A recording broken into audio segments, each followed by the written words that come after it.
My fiance asked me to sign a prenup, with which I have no problem.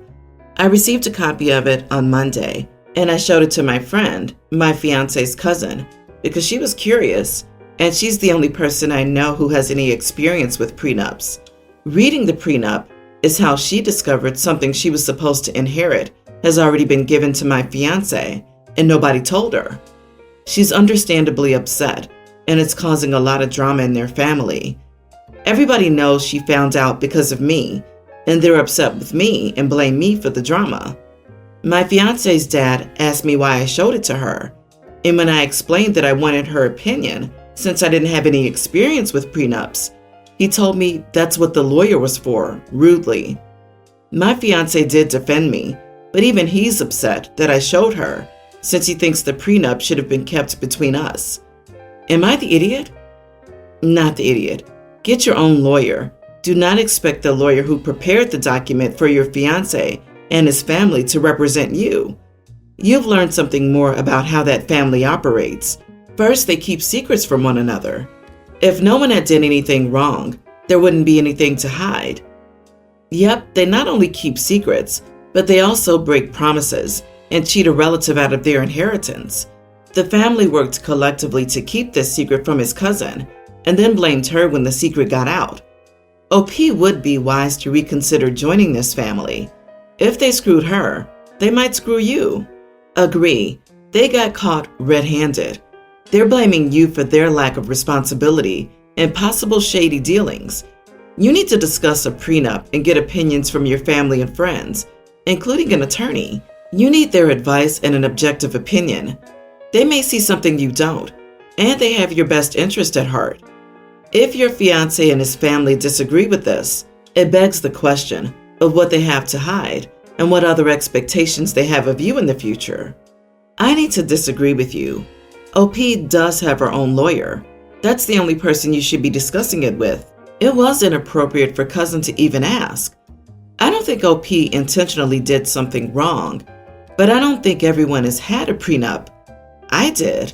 I had to list every single one of my assets: home, bank account and amounts, investments and amounts, retirement account and amount. That information should not be circulated. Are any of us cool with our cousin or our partner's friends knowing the details of our banking information, much less knowing every valuable inside your home? That's where OP screwed up. Cousin can provide zero useful information in the negotiation process. Cousin has no need to know gifts that were given to fiancé, and the cousin really doesn't need to know the details of a contract between two people about to be married. It's like if OP gave a detailed rundown of fiancé's performance on their wedding night. Some information should not be shared. OP, however, innocently screwed up, and she's an idiot. Agreed, you are the idiot, because you showed it to her. You're doing yourself such a disservice here that you're acting like an absolute idiot to yourself. You should have an attorney review it. Pay an attorney for 1 hour of their time to review and advise. Use that thing inside your skull we call a brain. A prenup is supposed to protect both parties. You have the right to advocate for yourself. Don't be an idiot to yourself. Instead, take a step to protect yourself. This should be your concern, not a bitter cousin. My husband's nephew is the middle of 3 kids and has a sensory processing disorder. This impacts how he eats. His diet is far more strict and limited than others in the family, and he rarely gets to eat a full meal outside of his home because most people will just expect him to eat whatever they're willing to provide. With the help of my husband's sister and brother-in-law, my husband and I have always made sure he has a meal when we host a family dinner. We even went out and bought dividing plates so that he could have a safe meal since he couldn't eat food that touched each other. Typically, 2 dinners will be made, one that everyone else will enjoy, and that tends to be popular, and then one with his safe foods. My sister-in-law and her husband have always been so happy to have someone in the family who wants to make their son feel important enough to include in that way, and to make him feel less strange because his parents have to bring snacks for him to other people's houses normally. Not all of the family has been understanding of nephew. Dear husband's other sister has commented that nephew is coddled and should be eating healthier and more expansively than he does, and that her sister and brother-in-law are letting their kids rule the roost. Their other two kids don't eat the same as the nephew. They have larger diets that are more in line with what she thinks he should be eating. And I pointed that out to her before, but she thinks her nephew is just as capable as his siblings.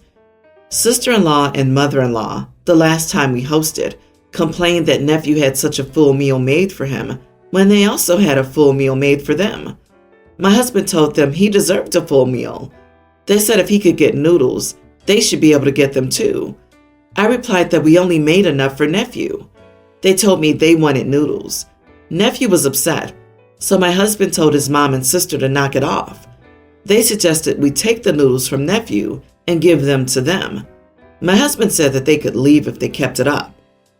After dinner, I told them they were not getting nephew's safe foods and that everything provided in their meal was their preference, so why were they acting like that? They said it was rude to provide food at a dinner party that not all of the guests could eat. I said they don't mind doing that every time nephew eats at their house. They told me it was different.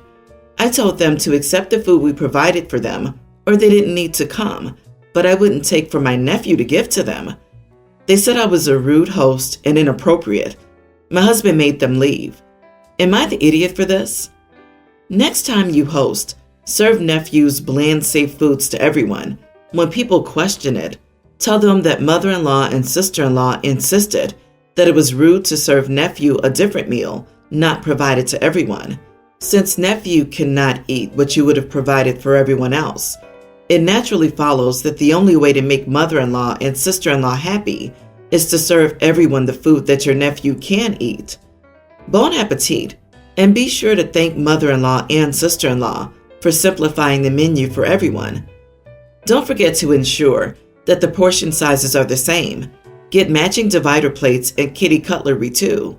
We have to be fair, you know, and since your nephew couldn't possibly finish an adult portion, everyone else would have to eat smaller portions as well. You are so unbelievably not the idiot in this situation. Good on you and your husband for being good humans. I can't believe some people would act so childishly. I'm so happy your nephew has people in his corner. Don't stop fighting for him. My wife has sensory issues. She's never been to a doctor for these issues, so it's truly self-diagnosed. She thinks that since she hates loud noises and doesn't like to be looked at, that she has sensory issues. Not trying to discredit her, but it's over the top on some days. She gets super overwhelmed and irritated if two people are talking at once.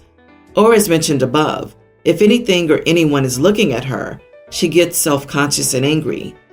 On to the real issue. I got a dog about a year ago. Her name is Lola, and she's a corgi. She's very energetic and needy, but training is going well. My wife has a cat, whom we've had for like 4 years, I believe. She's always had a problem with my dog. The reason being is the fact that my dog is needy. She loves being touched. She wants to follow us everywhere. She whines when she wants attention. She'll sleep on any article of clothing we have on the floor that has our scent before sleeping on her dog bed or in a kennel. She constantly sniffs the air or floor whenever we eat, and often sniffs the trash can or litter box. But my wife has an issue with most of these behaviors, mostly the whining, but due to her resentment from the whining, she takes issue with the dog sleeping on our clothing or even sniffing around when we have food on it. It irritates her to no end. So whenever the dog starts sniffing us when we eat, my wife uses an irritated tone to tell her to get out of the room. Or whenever my wife sees her sleeping on our clothing, she immediately takes the clothes away and says she's sick of constantly having dog hair on her clothing. I could almost understand if she didn't get as angry as she does. On to the big problem. Yesterday, we ate dinner in our bedroom while watching a movie. As soon as Lola saw we had food, she came out of her kennel and started sniffing the air and deadpan staring at us while we ate and whined a few times. My wife starts fidgeting but doesn't say anything. Lola started inching closer to us while staring at my wife because my wife was closest. Finally, my wife looked at me and said, "You want to speak to her, since you get angry whenever I do?" I told her to just ignore it and act like she wasn't there. So my wife just gets up with her plate and says, I don't want a dog staring at me while I'm eating. I don't even like it when people stare at me. So why should I change my feelings or fake it till I make it to accommodate your dog? I told her she was being unbearable. She takes off and doesn't come home. I'm being told I'm an idiot for disrespecting my wife's feelings. Am I the idiot? ETA.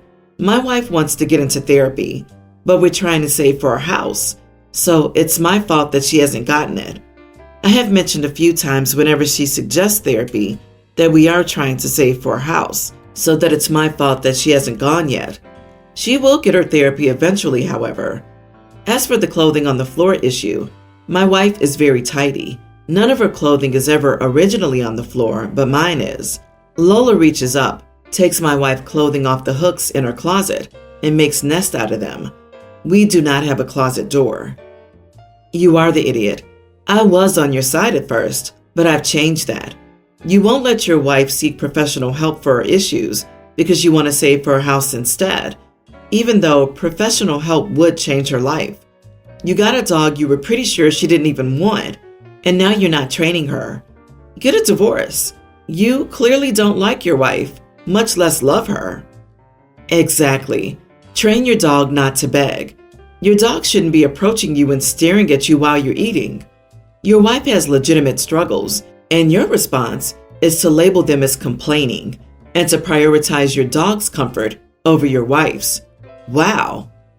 True, and they can both, gasp, pick up clothes off the floor so the dog doesn't sleep on them. Have they never heard of a hamper? It sounds like OP needs a dog trainer who trains the dogs and the humans. And yes, a good trainer does that. I, 23 female, just got out of a long-term relationship with Mike, 24 male. We dated for 2 years. We did mid-distance, so we didn't see much of each other. There was a miscommunication, and I cheated on him with a friend. He found out via a mutual friend, so he called it off. I know what I did was wrong, but this isn't about that. Mike left a few things at my house and asked me to visit him, or at least meet me halfway to drop them off. I refused. Why should I travel for hours to drop his things off? He also said that because he spent so much money visiting me toward the end of our relationship, throughout we traveled 50-50, but I could never find the time to go to him, so he came to me and said he didn't mind, that I should be willing to do this.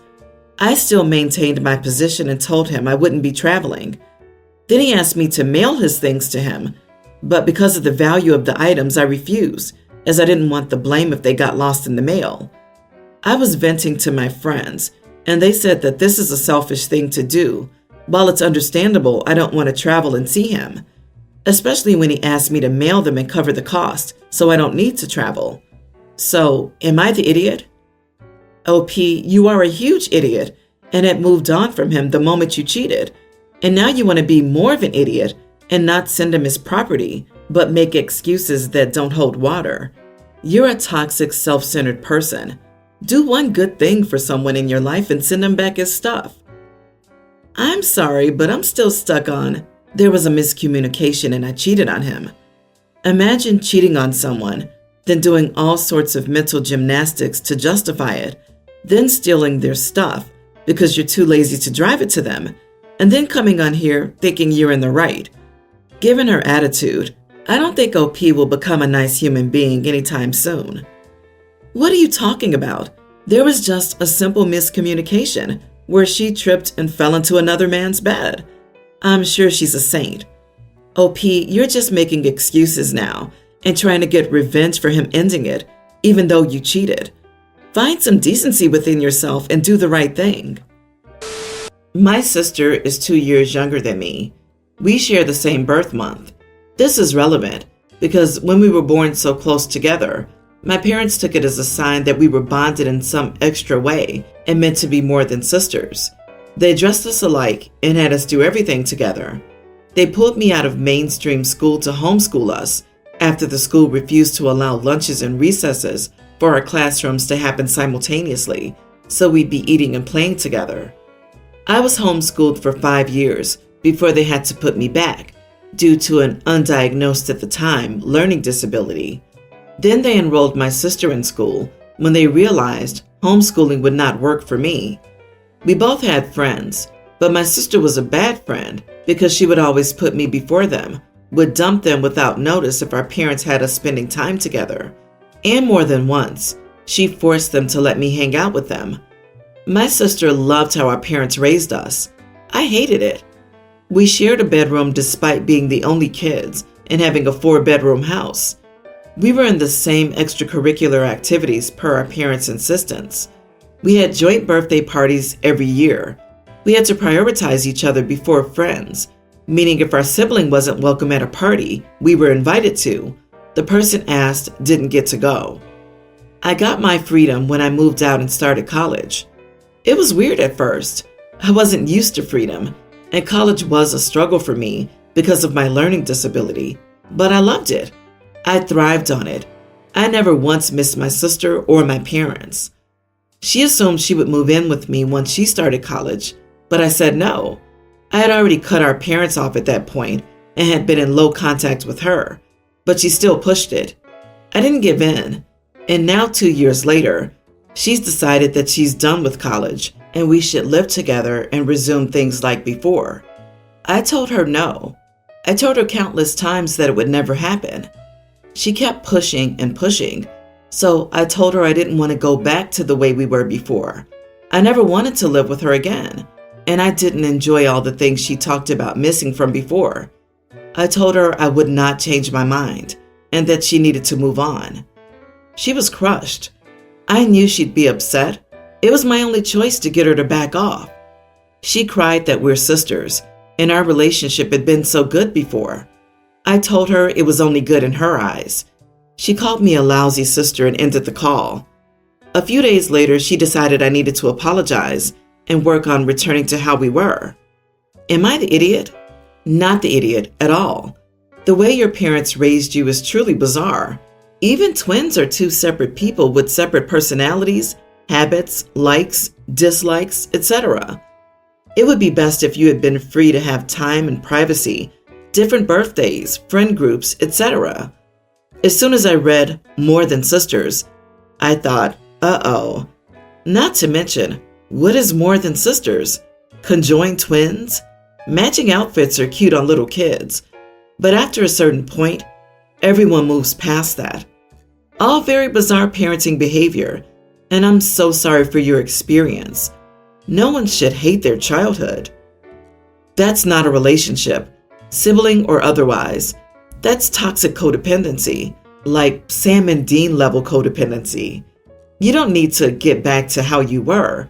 You need to cut your whole family out, sister and parents both. They created and fostered this unhealthy dynamic, permanently warping you two. She seems to actively need said dynamic, which is not her fault, but that's not on you. Your parents are responsible, and they need to take the blame. The best thing you can do for her is to stay away. Don't apologize. Don't get back into contact. She has to hurt before she can grow, and she has lots of growing to do. Growing that can't happen if you're still a part of her life.